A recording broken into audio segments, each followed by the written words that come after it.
s'il y a un client qui plante et tu en as 999 qui marchent, est-ce que j'ai fait un bon boulot? À discuter. Moi, je demande à mon équipe de supervision qu'il n'y ait pas d'incident. Leur boulot, c'est que je sois tranquille le week-end. On ne peut pas garantir l'incidentologie. Si le problème n'existe pas, on n'a pas lieu d'exister.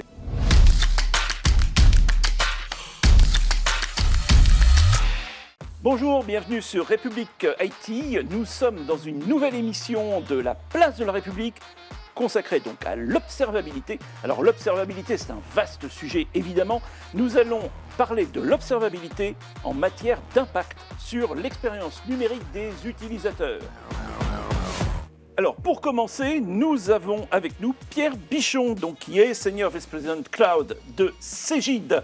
Alors Pierre Bichon, ingénieur télécom Bretagne, vous avez une longue carrière, 15 ans au groupe Société Générale, 3 ans chez Thales, vous avez été CTO de Nexans, d'Edenred, on s'est connu pendant un certain temps, et puis depuis octobre 2024, Senior Vice President Cloud chez Cegid. Alors, Cegid, ça fait quoi?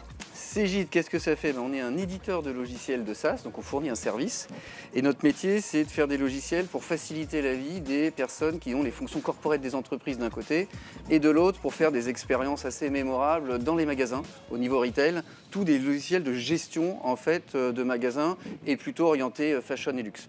Et chez Cegid, on est présent dans 130 pays, c'est 5000 personnes, dont 2000 personnes tech. Donc on est très orienté technologie, innovation, et l'AI nous intéresse beaucoup pour augmenter, améliorer les décisions que vont prendre nos logiciels avec les utilisateurs.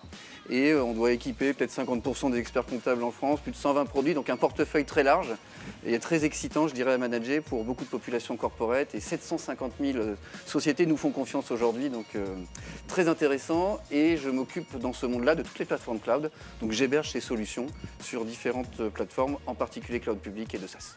Et donc tout ça, il faut que ça marche.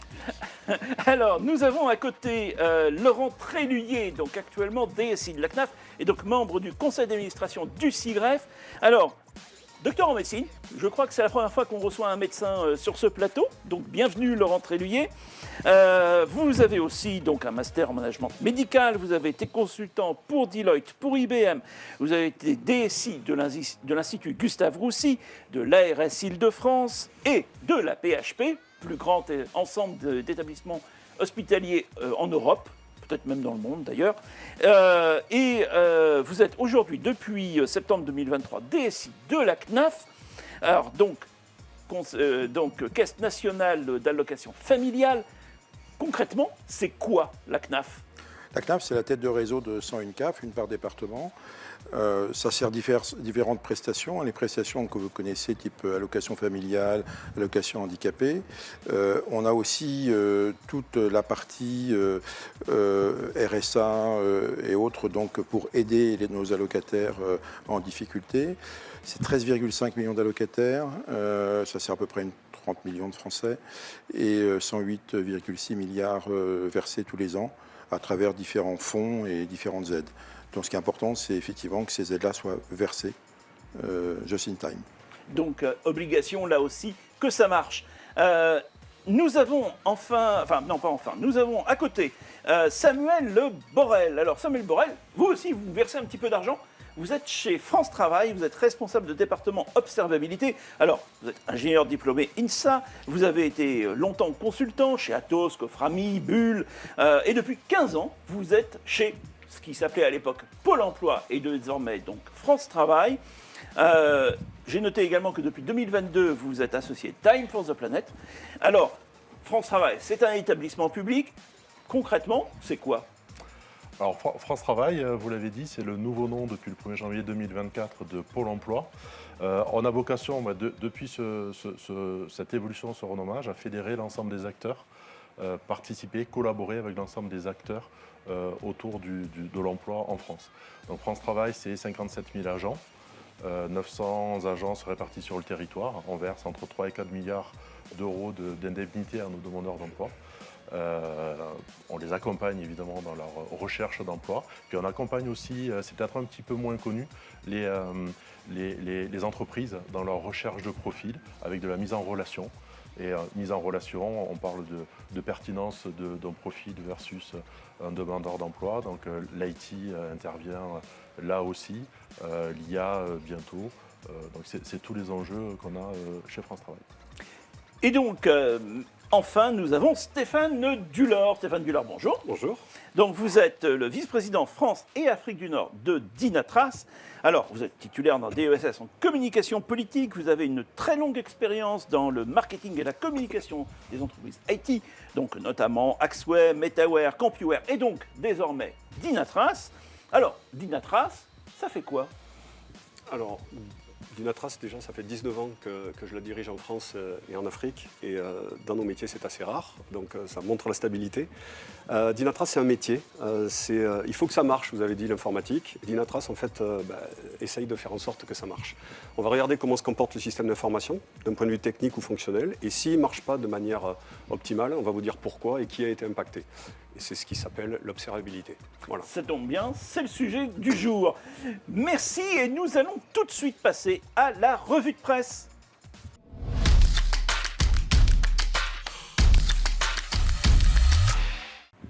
Alors, dans cette revue de presse, pour commencer, nous allons rappeler que République IT a été le partenaire IT de Vivatech.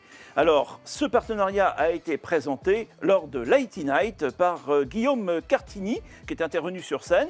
Et donc, nous avons eu l'occasion d'en reparler, bien évidemment, sur le média République IT. Alors, l'IT Night, bien évidemment, c'était donc un millier de personnes au Théâtre Mogador le 26 mai.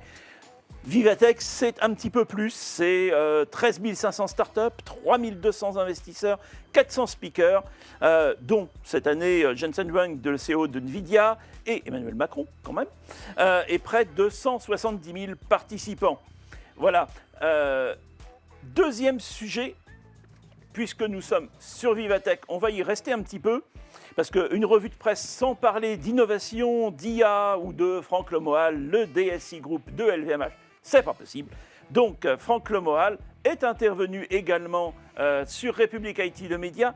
Il a bien expliqué les raisons de l'implication du groupe LVMH sur Vivatech et comment finalement LVMH travaille avec les startups et sur un modèle qui est vertueux et vraiment très très pertinent. Troisième sujet, alors là je suis désolé, ça va être un petit peu moins glamour. Nous allons parler de la facturation électronique obligatoire. Sur République IT, le média, nous avons consacré un assez important dossier à ce sujet. Donc, à partir du 1er septembre 2026, toutes les entreprises devront transmettre leurs factures B2B via une plateforme d'État ou via une PDP plus exactement, donc une plateforme de dématérialisation partenaire. Or, apparemment, les DAF et les DSI ne semblent pas vraiment se rendre compte de la révolution que cela induit. Pierre Bichon, c'est chez Cégide. Il faudra changer de nom. Donc, Pierre Bichon, chez Cégide, c'est un sujet un petit peu au cœur de votre actualité, non? Complètement, moi ça me touche, je dirais sur 3 points. Un, je pense que c'est une bonne chose de faire une facturation électronique parce que tout ce qu'on peut simplifier dans les process entre guillemets d'État numérisés pour faire des choses à côté plus efficaces, plus intéressantes, je pense que c'est une bonne chose pour tous les citoyens et toutes les sociétés. 2, après pour Cégide, on est éditeur et on a une solution SaaS là-dessus. Donc oui, j'ai un double intérêt à ce que ça se passe bien et pour moi c'est une opportunité métier de croissance pour toucher beaucoup de compagnies qui aujourd'hui n'utilisent pas vraiment de logiciels, même des TPE, pour vivre au quotidien et donc adresser une nouvelle part de marché. Et dernièrement, moi en tant qu'hébergeur SaaS, j'ai un peu de pression pour les faire tourner et que ça marche. Et on va peut-être en parler un peu là, mais beaucoup de nouveaux produits à une échelle énorme dans une fenêtre de temps assez courte. Donc c'est un très beau challenge. Tu dis que c'était pas excitant au départ, mais je peux te dire pour ceux qui sont dedans, ça l'est.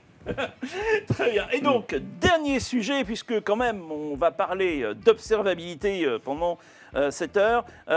L'observabilité, ça sert bien sûr à garantir que le système d'information marche au service du business et des utilisateurs. Alors, c'est un bon prétexte pour rappeler les fondamentaux à une époque où tout le monde fait de l'IA, il faut que ça soit agile dans le cloud, tout ça. Oui, mais bon, il faut quand même que ça marche d'abord. Et donc ça, c'était le sujet de l'interview d'Audrey Breyer, qui est directrice de l'innovation opérationnelle et des systèmes d'information chez Pierre et Vacances Center Parcs. Alors, Pierre et Vacances Center Parcs, c'est une entreprise qui, actuellement, fait énormément de refontes structurantes, y compris de ses socles vraiment métiers fondamentaux. Et tous ces sujets sont évidemment au cœur de cette interview, qui a été beaucoup lue sur le site. Voilà pour la revue de presse et tout de suite, nous passons aux interviews.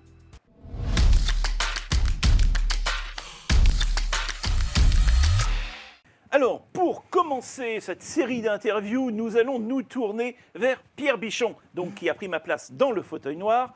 Alors, Cegid, on en parlait tout à l'heure, c'est un éditeur de SaaS qui doit fournir un service garanti. C'est des fonctions un petit peu vitales, hein, on parle d'argent. Dans beaucoup de cas, enfin pas seulement d'argent, mais quand même beaucoup d'argent. Alors, c'est quoi l'observabilité, les enjeux de l'observabilité dans ce contexte? Ok. Alors, un contexte de SaaS, donc quand tu rends un service, si tu veux être un bon éditeur de SaaS, il faut déjà que tu aies des bons produits pour que donner envie d'utiliser le produit. Ça, c'est la base. Si tu as un produit qui n'est pas bon, personne ne va le vouloir. Mais avoir un bon produit, ça ne suffit pas. Ce qu'il te faut derrière, c'est t'assurer qu'il marche. Et la grande question, c'est qu'est-ce que ça veut dire, il marche? Donc, c'est-à-dire qu'il est up, mais aussi qu'il est performant. Et là, on va pouvoir parler un petit peu, je dirais, observabilité. Et le troisième axe très important chez un éditeur SaaS, c'est de s'assurer de pouvoir innover en continu pour, dans ce service-là, amener de nouvelles fonctionnalités pour toujours être en avance et préparer la suite, parce que sinon, c'est d'autres éditeurs qui vont prendre cette place-là. Donc, un besoin de toujours évoluer et de toujours faire des livraisons en prod, de nouvelles fonctionnalités avec l'innovation. Et il y a beaucoup de choses en cours là-dessus. Oui. Alors, du coup, l'observabilité, vous avez quel besoin précis? Alors l'observabilité, c'est un sens un peu, c'est quand on compare par rapport à l'être humain. Moi, je dirais que j'ai 3 dimensions sur l'observabilité. Une première un peu plus technique et bas niveau dans les équipes techniques, c'est-à-dire regarder au sens monitoring quels sont les événements, essayer de les interpréter, et plus par segment. Un data center, un serveur, de la mémoire, une base de données. On regarde s'ils vont bien, on remonte des alertes et on regarde s'il n'y a pas des petites actions individuelles à faire. Et ça, c'est qu'une petite partie qui est vraiment cachée, je dirais, sous l'iceberg. La deuxième partie, et c'est là la plus puissante et la plus intéressante, c'est quand on va s'intéresser à nos utilisateurs finaux. Je disais tout à l'heure, chez Cegid, on a 21 millions d'utilisateurs finaux, 750 000 sociétés clientes. Comment je peux leur dire de façon presque individuelle, me mettre à leur place, si je regarde leur parcours au sens user journey d'utilisation de nos solutions, que ça marche bien. Parce qu'il n'y a qu'eux qui ont raison. C'est pas moi en interne avec mes indicateurs, c'est eux qui vont me dire « Ah ça marche bien, je suis content et c'est performant ». Donc cet axe-là de user journey est la base et la chose d'ailleurs la plus compliquée à mettre en place pour l'observabilité. Et le troisième axe que j'ai aussi, c'est comment je peux illustrer de façon suffisamment condensée sur un portefeuille de produits assez large et avec pas mal de solutions de cloud potentiellement différentes en fonction des pays, comment je peux dire au niveau du COMEX chez moi, est-ce que le SaaS fonctionne bien chez Cegid? Pas évident. Quel indicateur je vais prendre? Qu'est-ce que je vais reporter? Parce que c'est comme la SNCF, vous avez beaucoup de trains qui arrivent à l'heure, on n'en parle pas, on va penser à celui qui a malheureusement eu un problème. Justement, il y a forcément des plantages. Vous n'allez pas me faire croire que chez Cegid, il n'y a jamais de plantage. Ça n'existe pas, c'est pour ça que j'ai de l'erreur budget. Voilà, et donc, dans ces cas-là, l'observabilité, ça sert à quelque chose? Alors l'observabilité, mon but ultime, c'est de pouvoir rewarder mes équipes aux incidents qu'ils évitent. Il faut être très très bon quand il y a un incident et donc de comprendre la route cause en mode un peu pompier pour le résoudre. Là, l'observabilité peut jouer un jeu important parce qu'elle va pouvoir nous aider à focaliser à l'endroit où normalement on a la cause racine de l'incident. Donc là, c'est un des aspects qui peut être très, très utile. Et après, en général, l'observabilité, elle t'aide à être le plus proactif possible en analysant des tendances, en analysant les atteintes de résultats par rapport à des objectifs que tu vas te fixer. Je disais erreur budget tout à l'heure. Moi, je ne ferai jamais des systèmes qui tournent 100% du temps. Ou si je les fais, ils vont coûter 10 fois plus cher. Mais ce n'est pas ça qui est utile. Ça, c'est bien pour les avions. L'avion, il décolle, l'avion, il atterrit, tu es sûr que ça va bien se passer.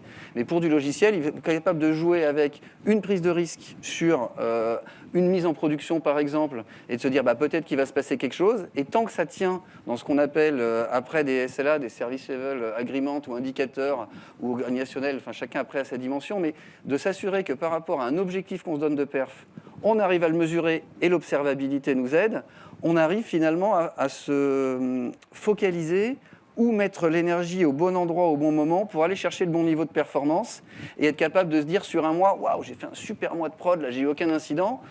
Peut-être que tu pourrais me renvoyer la balle et me dire, mais Pierre, tu as fait combien de releases en prod ce mois-là? Peut-être que j'en ai pas fait assez. Alors, bon, dans l'aviation que vous avez évoqué, il y a un adage, c'est quoi qu'il arrive, l'avion reviendra au sol. Tout à fait. Mais en matière de SaaS, c'est peut-être un peu plus compliqué. Alors concrètement, on fait comment? Alors concrètement, déjà, je dirais qu'une chose qui est primordiale, c'est d'essayer d'avoir un langage commun entre toutes les fonctions de l'entreprise. Entre un customer care, un sales, un R&D qui va développer, un administrateur cloud chez moi, on a tous des indicateurs plus ou moins différents. Par contre, on a tous le même client. Comment on s'assure qu'on leur donne à ces personnes-là, qu'on puisse dire qu'est-ce qui va bien, qu'est-ce qui ne va pas, où ça se passe, et donc de définir un langage commun dans l'entreprise et un reporting commun qui te permet après d'être factuel, parce qu'on est vite dans l'émotionnel dans ce type de métier quand les choses ne vont pas bien, puis la mémoire, elle peut être variable aussi par rapport à ce qui s'est passé. Je me rappelle du plantage, mais le reste... Voilà, et puis s'il y a un client qui plante et tu en as 999 qui marchent, est-ce que j'ai fait un bon boulot? À discuter. Donc par rapport à tous ces éléments sur la perf, comment on fait, un langage commun. Et après, quand tu as un langage commun, tu peux te dire il faut essayer de rationaliser un petit peu tes solutions. Je ne vais pas vous demander, côté Dynatrace, combien vous avez d'outils d'observabilité chez vous. Enfin, j'espère qu'il y en a qu'un, et encore, je ne suis même pas sûr. Mais on a tous une certaine hétérogénéité en interne sur des solutions natives, des solutions historiques. Si vous avez la chance, comme nous, de faire pas mal d'acquisitions, merge d'acquisitions, vous héritez de systèmes d'information différents et donc beaucoup d'outils. Et quand on a beaucoup d'outils, tout le monde est amoureux de son outil et a du mal à changer. Par contre, il faut avoir la discipline, la volonté et faire l'effort de rationaliser. Je ne suis pas sûr qu'un outil pour tout le monde, ça soit la solution, mais 10 outils dans une société, c'est pas efficace, que ce soit commercial, que ce soit en exploitation. Et 2, si je veux aller chercher ce langage commun, j'ai aucune chance si j'ai des outils différents. Enfin, le protocole, la voix, là on parle français, on se comprend, on ne va pas tous parler dans des langues différentes. Donc un gros projet de rationalisation aussi qu'on est en train de mener. Très bien, merci Pierre Bichon. Nous allons tout de suite passer à Laurent Tréluyer.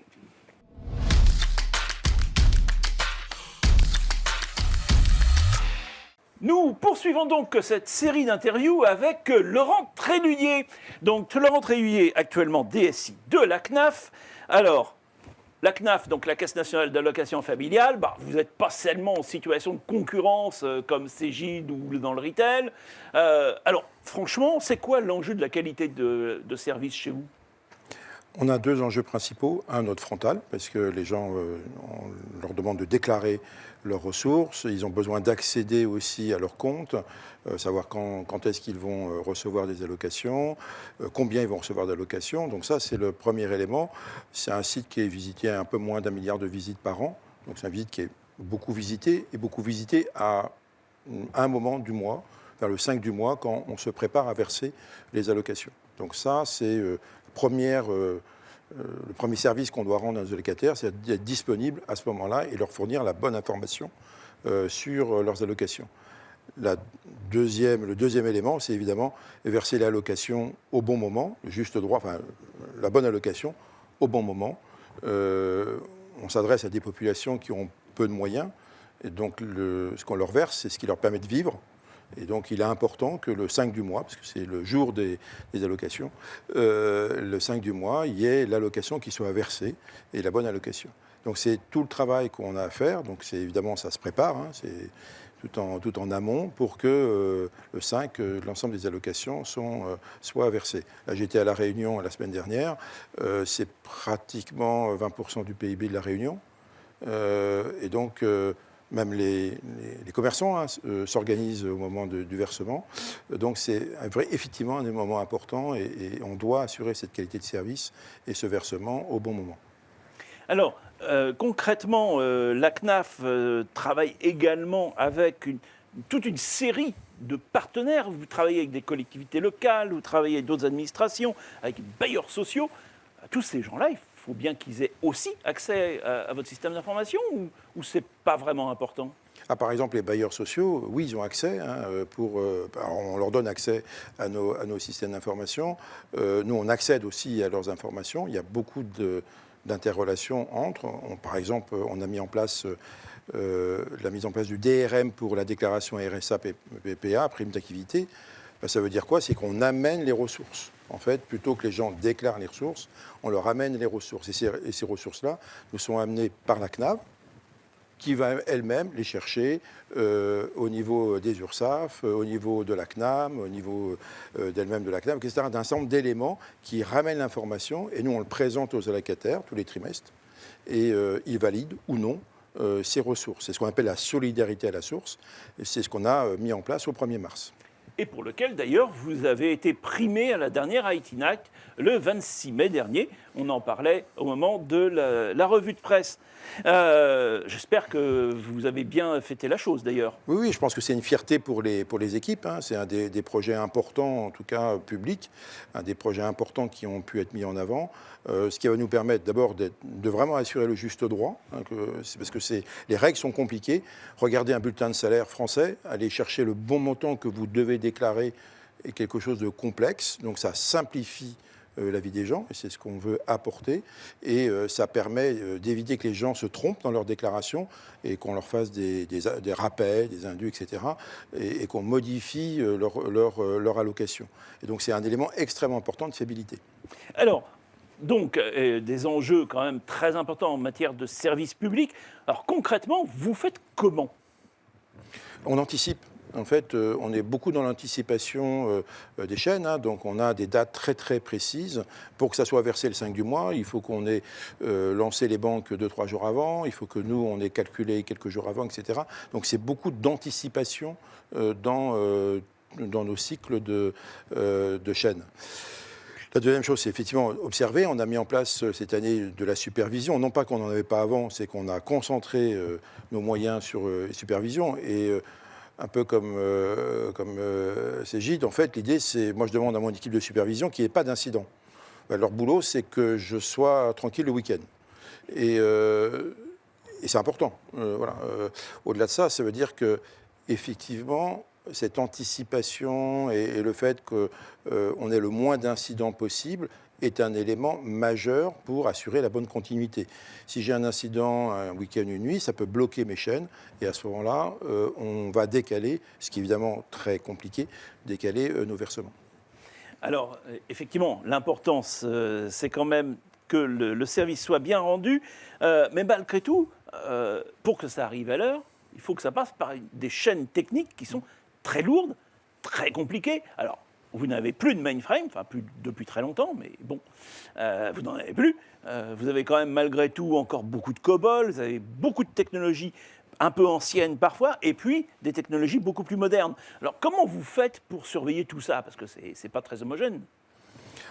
Alors c'est beaucoup de mélange de technologies, on est comme dans beaucoup d'organismes, un peu comme les banques, c'est-à-dire qu'on a du COBOL et des moteurs de règles qui gèrent un peu notre back-office, et donc c'est ça qui est notre élément, et puis on a le front-office en technologie beaucoup plus moderne.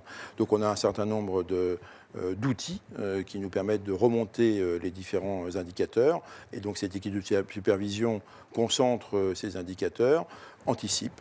Voilà, en anticipation, on regarde ce qui se passe là-dessus. Puis il y a aussi des éléments plus métiers où on regarde effectivement s'il n'y a pas des erreurs dans nos chaînes ou il y a des erreurs au niveau métier dans les CAF qui nous remontent leurs erreurs. Et à ce moment-là, automatiquement, c'est pas, ils ne remontent pas. Voilà, donc on connaît le nombre d'erreurs qui peuvent arriver. Et à ce moment-là, on anticipe, on regarde ce qui se passe, on va regarder au niveau des développeurs ou au niveau technique. Très bien. Merci Laurent Tréluyer. Nous passons tout de suite à Samuel Le Borel.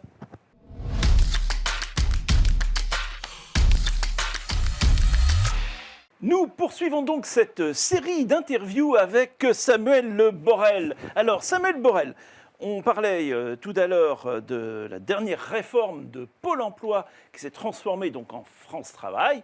Alors, concrètement, ce changement de nom, c'était qu'un changement de nom ou il y avait de vrais impacts ? Non, il y avait des impacts, il y en a, il y en aura. On est en cours de transformation dans le nouveau périmètre et les nouveaux enjeux de France Travail. Un exemple, c'est une transformation de notre système d'information pour pouvoir s'ouvrir vers encore plus. On était déjà interconnectés avec des partenaires comme la CNAF par exemple, comme la SNCF, quand on a besoin de générer des coupons de transport pour nos demandeurs d'emploi. France Travail, on va aller encore plus loin. On a des partenaires publics, privés. Et même si on est un établissement public, on reste évidemment un établissement public, on a ces enjeux d'ouverture nous impose de continuer à travailler sur la transformation de notre système d'information, d'être, je dirais, encore plus vertueux sur le bon fonctionnement de ce SI. Il y a des enjeux de cybersécurité, puisque ouvrir notre système d'information vers nos partenaires, avoir un SI plateforme interconnecté, ça expose forcément un peu plus que ce qu'on pouvait avoir dans le passé. Donc on a de l'observabilité, on a de la sécurité à ce niveau-là, puis il faut qu'on maîtrise l'ensemble des flux entrant et sortant. Alors, justement, puisque l'on parle d'observabilité, c'est aussi le sujet de notre émission, c'est quoi, chez France Travail, les enjeux de l'observabilité ? Alors, ils sont multiples. On va descendre un peu plus dans la partie technique pour illustrer ce type d'enjeu. On a un écosystème, là aussi on l'a déjà entendu, très, très hétérogène. On a du COBOL, on a encore du ZOS, des mainframes, même si on s'en désengage. On a un enjeu très très important cette année avec un désengagement de cette partie-là. Finalement, ce n'est pas là où on a le plus d'incidents aujourd'hui. Ce sont des systèmes qui fonctionnent depuis une vingtaine d'années. Nos enjeux aujourd'hui, c'est l'ouverture du système d'information à l'extérieur, je l'ai déjà dit, et c'est tout ce qui est microservices et nouvelles technologies. Ça entraîne du CI/CD, de l'intégration continue, une accélération de nos réformes, dues à France Travail également. Toutes ces réformes-là, tous ces nouveaux développements, finalement, rendent encore plus hétérogène notre système d'information et nous imposent une observabilité pour savoir ce qui se passe. Quand on avait un mainframe, on était focus sur le mainframe. Aujourd'hui, on a des dizaines de systèmes interconnectés qui bougent tout le temps. On fait des livraisons à la demande tous les jours, toutes les semaines, tous les mois. Ces livraisons-là de services applicatifs complémentaires, il faut être en capacité de savoir s'ils fonctionnent bien, s'ils répondent aux besoins de nos utilisateurs, et c'est là que l'observabilité en plonge. Alors, bon, moi personnellement, il m'est arrivé dans ma carrière d'être votre client, entre guillemets. Moi, l'important, c'est que j'arrive à me connecter à votre système, que j'arrive à l'utiliser, que j'arrive à consulter les petites annonces, etc., etc. Votre temps de réponse serveur, personnellement, ce n'est pas mon problème. Alors, comment vous gérez l'observabilité dans cette optique ? Alors là aussi, oui, on s'est transformé depuis, on va dire, par exemple, une dizaine d'années. J'ai entendu parler tout à l'heure de la surveillance de la CPU, la mémoire. C'est la première supervision qu'on avait mis en place. Aujourd'hui, l'observabilité, c'est pas tellement aller regarder si mon système informatique fonctionne bien, si j'ai assez d'équipements en ligne, c'est savoir quelle est l'expérience utilisateur ressentie. Donc c'est exactement répondre à vos problématiques. Donc notre observabilité aujourd'hui, avec les nouvelles technologies qui sont en place, on appelle ça du RUM, du Real User Monitoring par exemple, nous permettent vraiment d'être en focus au quotidien sur le bon fonctionnement de nos applications au regard des indicateurs qu'on a mis en place, des KPI qu'on est en train de mettre en place pour certains, de façon à garantir que les utilisateurs sont satisfaits du service qu'on leur propose. Alors, concrètement, comment on fait quand on s'appelle France Travail et qu'on a quelques millions de personnes qui se connectent à ces systèmes en permanence, comment on fait pour garantir l'absence d'incidents ? On ne peut pas garantir l'incidentologie. L'enjeu de l'observabilité, c'est de réduire évidemment au maximum ces incidents-là. Et nos enjeux depuis quelques années, c'est d'être le plus réactif possible quand un incident apparaît. On avait plusieurs systèmes, plusieurs outils pour venir surveiller notre système d'information. Notre transformation, là aussi, elle vise à essayer d'unifier ces outils-là et avoir vraiment un focus qualité de service. On la mesure et si on a un impact en production, on a une vision de bout en bout, horizontale, verticale. On tend à ça, hein, évidemment, il y a encore beaucoup de travail là-dessus, qui nous permet d'être le plus réactif possible. Je pense que c'est dans la réaction, la réduction du temps et de la durée d'un incident, en avoir de moins en moins. C'est là où on progresse, hein, c'est là où sont les enjeux. Et ils sont symétriques. On a des équipes Ops qui, en run, quand les applications sont en production, viennent travailler à chaque fois qu'il y a un incident, à chaque fois qu'on détecte un signal faible, quelque chose qui sous-tend peut-être des problèmes dans 1 heure, 2 heures, un jour. Donc on mesure cette partie-là en run, mais nos systèmes d'observabilité, de plus en plus, viennent aussi sur les équipes de développement. On est là pour faciliter la vie des développeurs. Ils livrent de plus en plus souvent avec des technologies qui bougent beaucoup. Donc il faut qu'on soit en capacité de leur fournir en 4 lignes de code un déploiement automatisé de l'observabilité, de façon que ce qu'ils puissent travailler dans les phases de développement jusqu'à la mise en production et jusqu'au run. Merci Samuel Borel. Et nous passons tout de suite à Stéphane Dulor.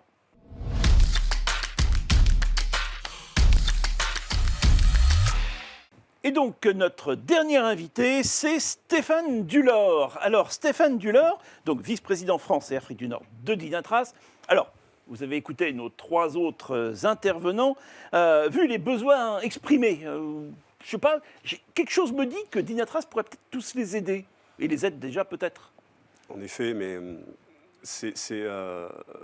depuis quelques années, en fait, les choses ont changé. L'observabilité consiste à regarder les performances du système d'information du point de vue de l'utilisateur. Et les 3 l'ont vraiment bien expliqué.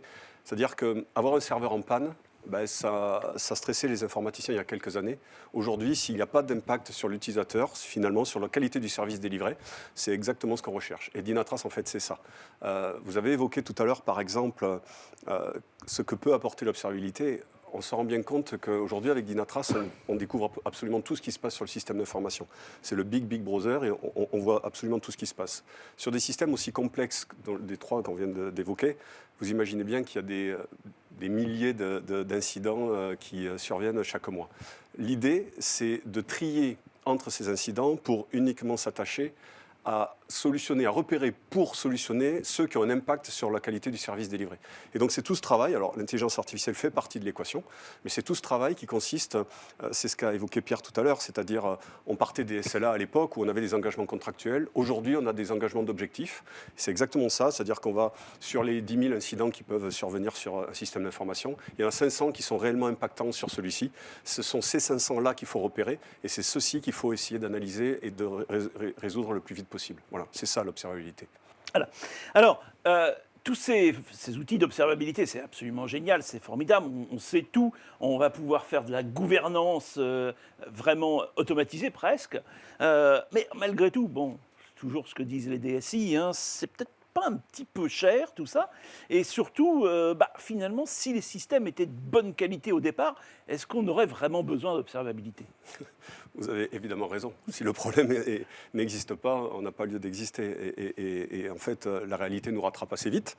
Et aujourd'hui, les systèmes sont tellement complexes. On parlait de mainframe tout à l'heure, ça marchait bien. C'était un gros monolithe hyper robuste qui marchait parfaitement. Et même si finalement la supervision a été inventée à cette époque, on survivait très bien sans.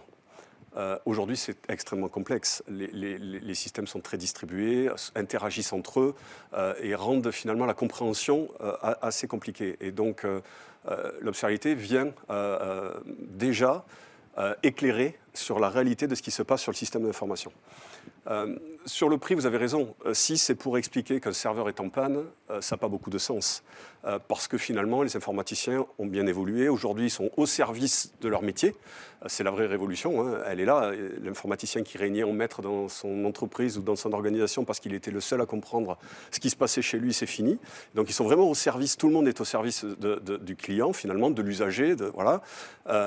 Et on a dépassé ce cadre-là. L'observabilité aujourd'hui, vous en avez parlé un petit peu, ça a été un petit peu évoqué, c'est la dimension métier qui importe.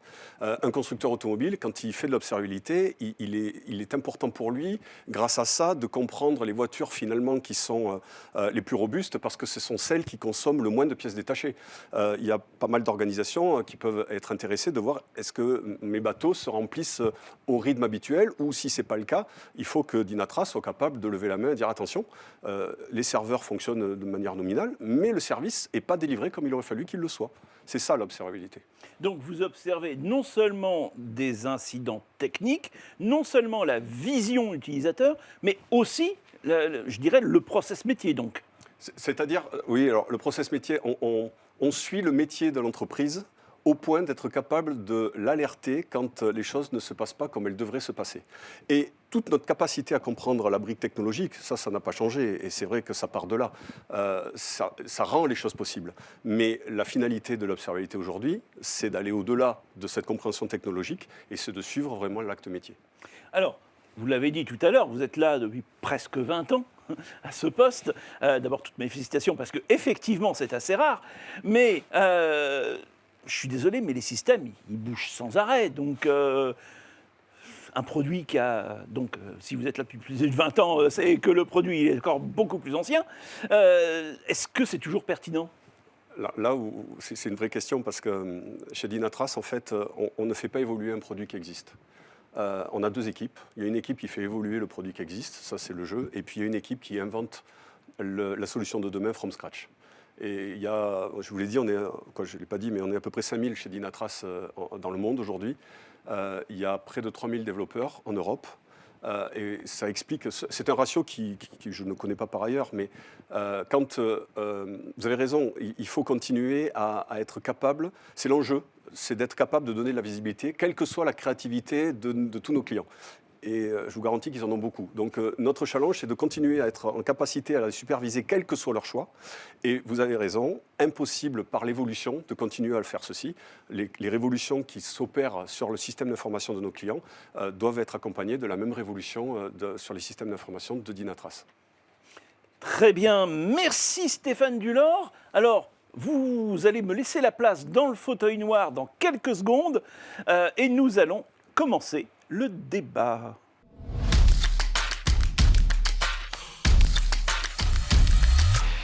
Alors, pour ce débat, nous allons nous pencher sur un sujet qui est que faut-il ou pas observer ? Parce que, bon, on peut observer beaucoup de choses, on peut être très indiscret, mais franchement, est-ce que ça sert à quelque chose ? Alors, Pierre Bichon, chez Cegid, qu'est-ce que l'on observe et pourquoi ?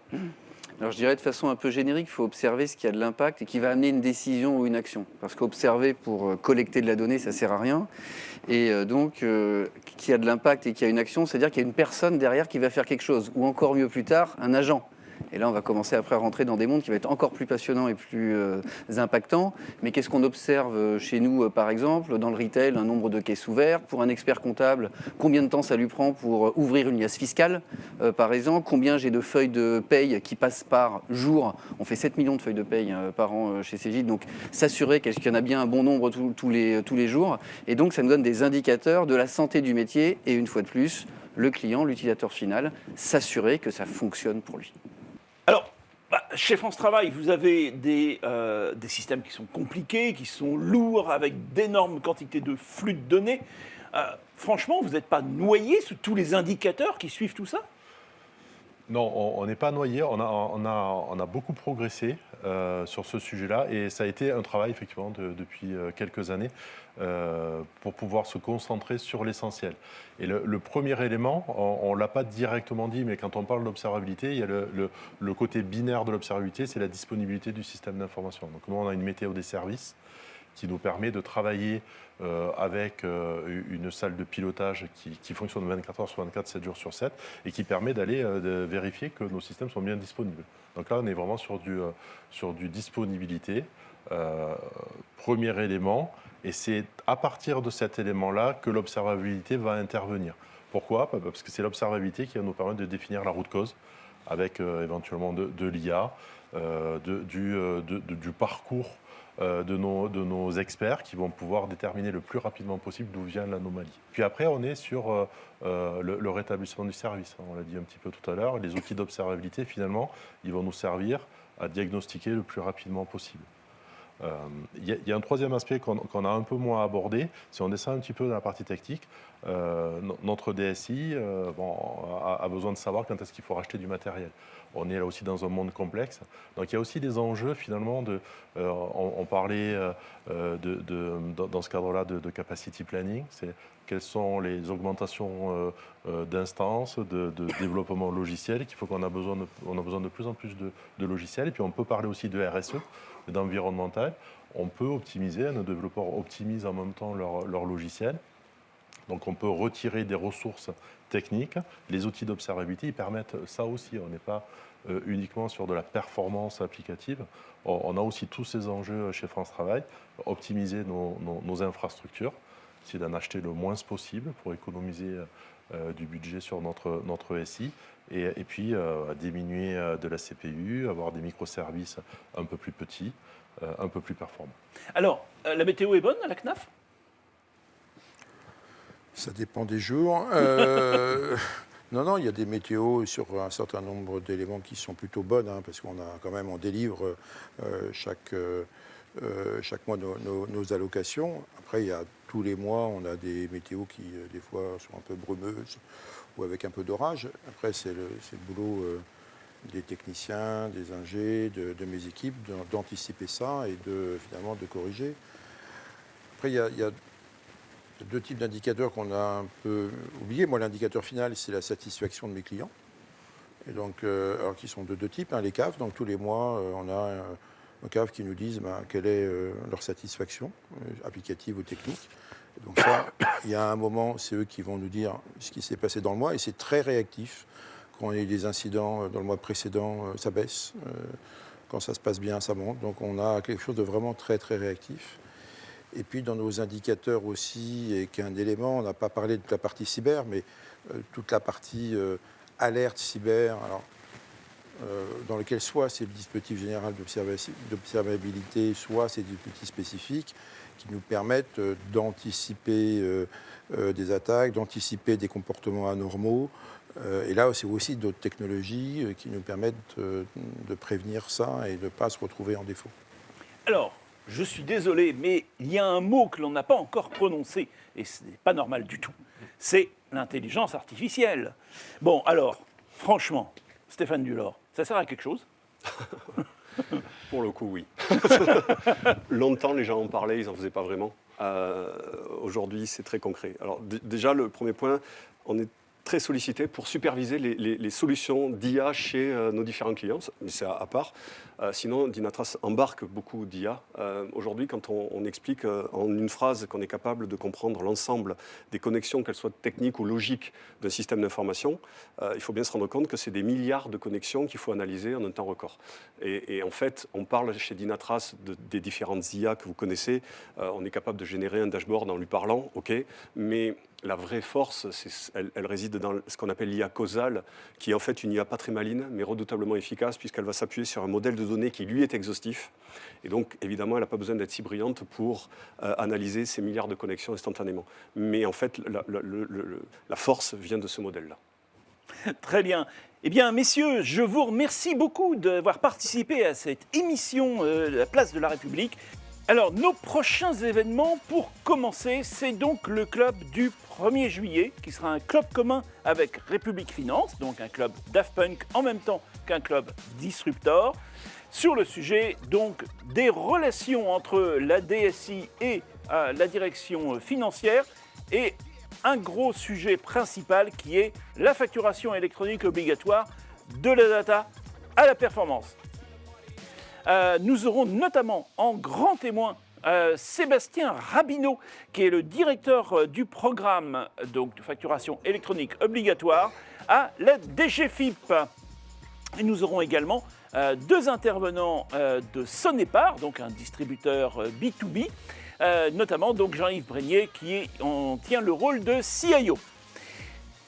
Autre événement que nous vous présentons aujourd'hui, eh bien, c'est le prochain Disruptive Summit. Le Disruptive Summit aura lieu cette année, les 9 et 10 décembre, toujours à Deauville. Et puis, nous aurons l'occasion, bien évidemment, au moment de ce Disruptive Summit, d'avoir à nouveau une dizaine d'ateliers qui nous permettront de discuter à peu près de tous les sujets IT du moment. Il ne me reste donc plus qu'à remercier une dernière fois nos 4 invités et je vous dis donc à la prochaine Place de la République. Au revoir.